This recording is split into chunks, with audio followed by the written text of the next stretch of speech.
Autism is one of the major causes that language can be delayed, but we can also see delays for other reasons like intellectual disabilities, certain syndromes, and medical conditions. So, in a speech therapy session, the speech therapist would work with the families and the parents to guide them on techniques that they can use at home. A lot of children on the autism spectrum will have social interaction and social communication difficulties. For parents or for children with autism, we need to teach them in a structured way, like we use social stories, we use comic strip conversations, sitting together with the parents, identifying what their routines are, and how you can incorporate the therapy goals into their daily routine would be the best way to generalize what they have learned in a clinical setting.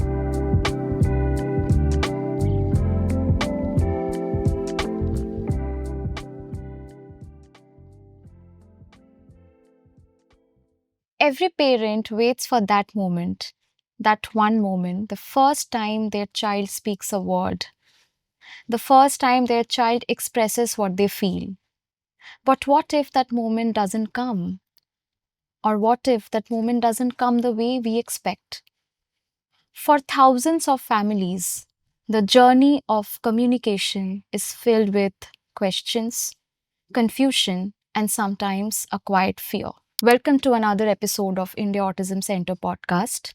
I am your host Trisha, and today we are joined by Mr. Milind Sonavane, an incredible expert, an Irish and Indian licensed audiologist and speech and language therapist with global experience in supporting autism, intellectual disabilities in India and Asia Pacific and Europe. Welcome, sir. Thank you. Let's start with an immediate and pressing concern parents have. Let's start from the very beginning because many parents hear this term don't fully understand it. What is speech therapy? Yeah. What exactly happens in a speech therapy session for a child with autism? Yeah. It's a very interesting question. The terminology of speech therapist would mean that we can make somebody speak verbally. I would like to say that we probably should be called communication therapist because our job is to find ways of helping somebody communicate in a better way. And communication can be much broader picture. It can be verbal communication where you're using verbally words, orally saying the words. It could also be non-verbal communication where we can use sign language, we can use body language, facial expressions. So speech therapy is a very structured process of therapy. So when a family comes to us with a concern that their child is delayed and they might think the child is not speaking the way he or she should be speaking, we have a scientific way of collecting information. We go through the whole assessment process, and then we can identify, working with other professionals, what could potentially be the cause of the delay. Autism is one of the major causes that language can be delayed, but we can also see delays for other reasons like intellectual disabilities, certain syndromes, and medical conditions. So, in a speech therapy session, the speech therapist would work with the families and the parents to guide them on techniques that they can use at home. And also, the speech therapist would help in planning, organizing, and executing a plan with constantly reviewing the plan to make sure that the child is making a progress. The process is not just getting the child to speech therapy. It does involve working with the parents, with the family, with the schools, with extended family members, and that's where we see very good results. Right. What are the most effective speech therapy techniques for autism, especially for delayed speech and language? Yeah, so there are a lot of techniques which are evidence-based, and there are quite a few techniques which do not have very strong evidence. So some of the evidence-based techniques would be is to supplement or support the communication using alternative communication systems, which would be in the form of using technology or using sign language or using picture communication. Along with this, we have a lot of evidence coming from other cross-discipline fields like psychology or behavior techniques. We can also have sensory integration is one of the most important area that children with autism would struggle with. So there are a lot of evidence-based techniques working on language, working on speech. Oral motor exercises seem to be something that's also used. I find that more useful for children who have a dysarthric or a apraxic component to their language.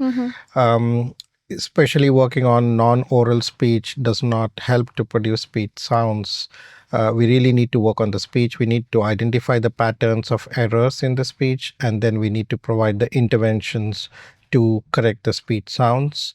We need to work on the vocabulary, we need to work on the language, we need to work on the sentence structure, and we need to work on the social communication, which is when they interact with each other. A lot of children on the autism spectrum will have social interaction and social communication difficulties. And this poses a great challenge because these are the skills that normal children would usually pick up from their natural settings and environments.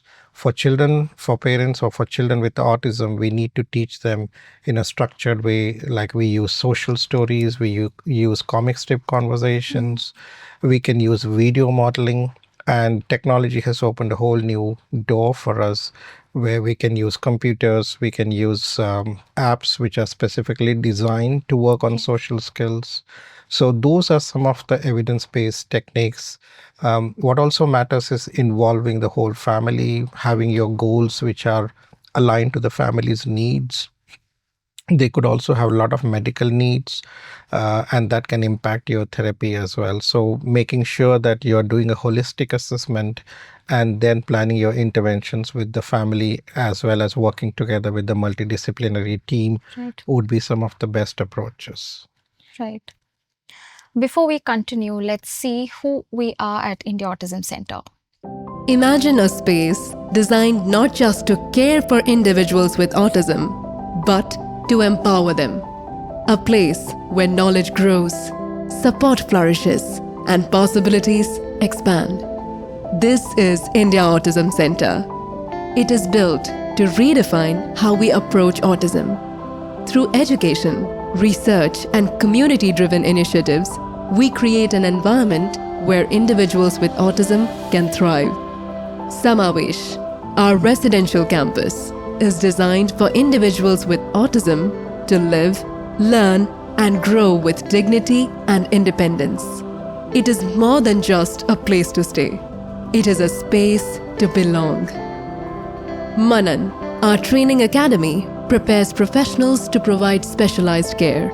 Through structured programs, we equip individuals with the skills to support neurodivergent communities with confidence and compassion.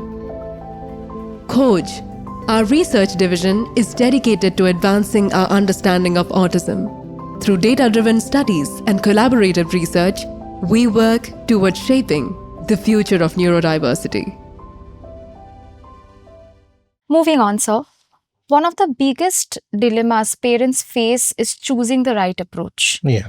Now, I'll come to very basic questions. What is AAC, Yeah. PECS, Yeah. or play-based therapy, and how should a parent decide what's the best for their child? Yeah. So as you rightly said, that it can be very confusing, and it also depends on what practices are prevalent in the country, what practices the speech and language therapists are used to practicing in.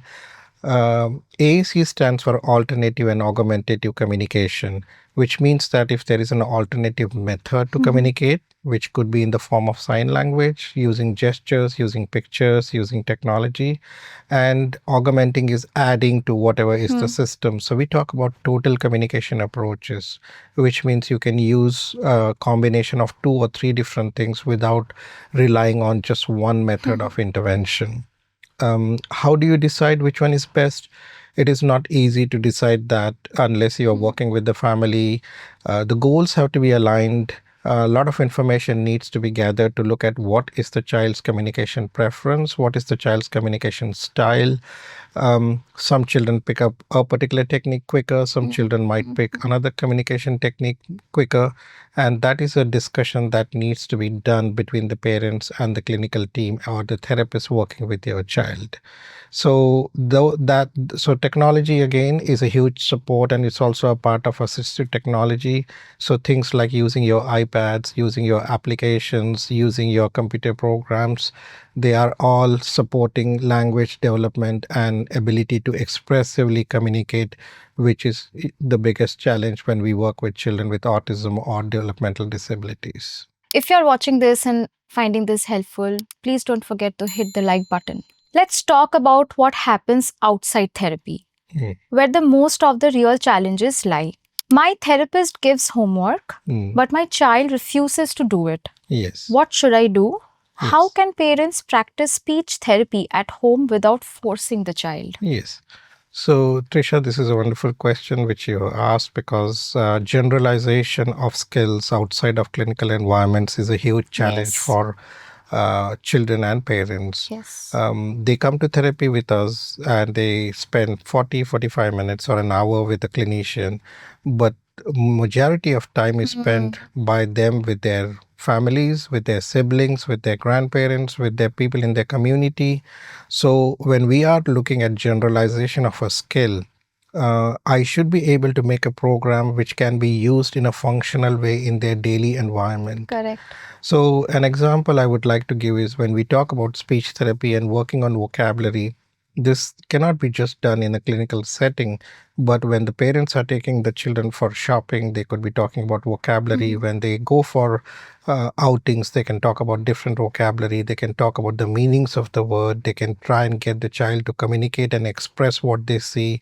So generalization is only possible when it can be used in cross discipline. Homework is fine as a practice, but unless the child is made to use the language, unless there is a need for child to use the language or communication of any form, whether it's verbal or non-verbal, the child is going to find it very difficult.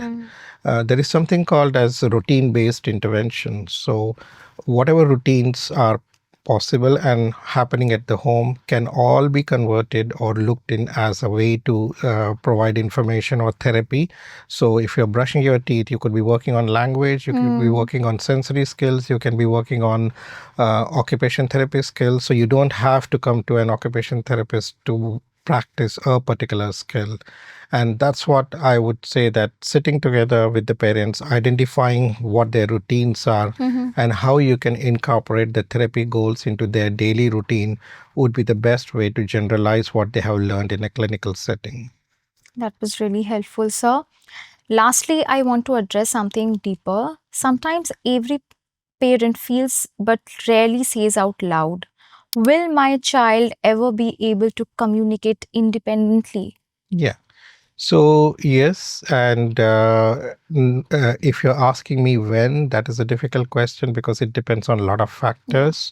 But the ultimate goal of any speech and language therapist is to make the child independently communicate for a variety of functions.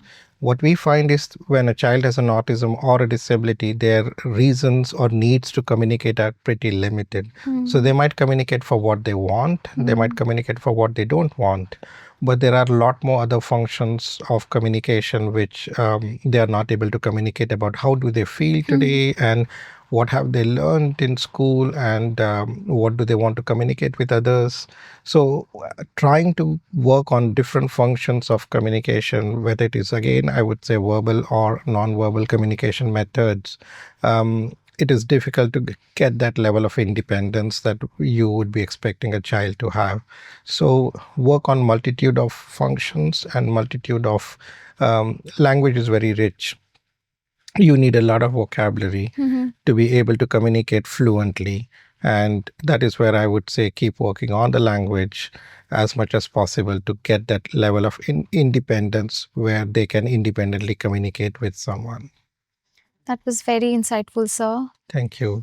Thank you so much, sir, for sharing your knowledge with us. To our listeners, if the episode was helpful for you, don't forget to share this with someone who needs it. Until next time, watch this video pop up on the screen. Thank you so much.